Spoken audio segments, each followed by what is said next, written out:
Bonjour et bienvenue sur Isobourse. Vendredi 11 mars 2022, l'indice CAC 40 a terminé la semaine sur une hausse hebdomadaire de 3,3% à 6260 points, en repli de 12,5% depuis le début d'année 2022. Sous le signe de l'instabilité de la volatilité, la semaine boursière n'a pas été de tout repos pour les investisseurs. Après avoir violemment décroché lundi, la bourse de Paris a très fortement rebondi mercredi, l'indice CAC 40 terminant la séance du 9 mars sur un gain de 7,13%, soit sa 10e plus forte hausse quotidienne depuis 1990. Malheureusement, et même si le rebond a permis d'effacer une partie de la chute de la semaine dernière, il ne permet pas à l'indice CAC 40 d'annuler le croisement baissier des courbes de pression Isobourse 5 et 20 mois, toujours en formation sur ce mois de mars 2022. Il faut donc continuer à faire preuve de prudence, en gardant bien en tête qu'un croisement mensuel n'est validé que le dernier jour du mois et qu'à son aboutissement, nous pouvons basculer dans une phase de marché complexe à moyen terme sans en connaître ni l'amplitude ni la durée de l'instabilité. D'autant qu'en comparant la séance de mercredi avec les plus fortes hausses quotidiennes depuis 1990, il s'avère que ce type de journée boursière survient généralement dans les marchés baissiers ou dangereux comme en 2002, en 2008 ou en 2020.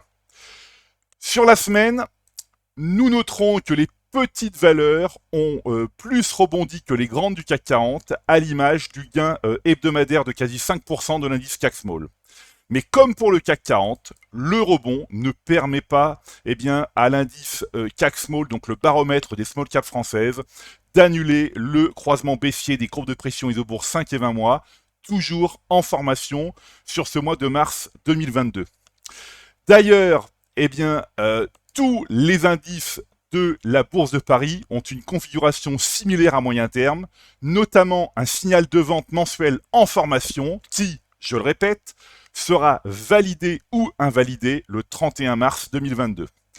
À court terme, le modèle Isobourse indique de rester à l'écart des indices parisiens depuis déjà 6 à 7 semaines.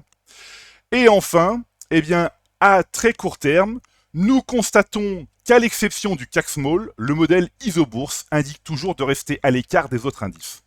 Alors si je n'ai pas l'habitude de pointer du doigt l'unité de temps très court terme, il faut noter que les courbes de pression Isobourse 5 et 20 jours ont terminé la séance du vendredi 11 mars 2022 sur un croisement haussier. Cette alerte survient alors que le modèle Isobourse était à l'écart de l'indice CAC Small depuis le croisement baissier validé le 17 janvier 2022. J'attire votre attention sur le fait qu'il s'agit d'une alerte extrêmement spéculative de contre-tendance, puisque, comme nous l'avons vu précédemment, la configuration à court-moyen terme est particulièrement dangereuse. Sur le plan des actions maintenant, et pour poursuivre sur le CAC Small, l'analyse des petites valeurs de la Bourse de Paris montre que le consensus Isobourse à moyen terme évolue dans le rouge avec 75% des valeurs en tendance baissière ou en retournement baissier.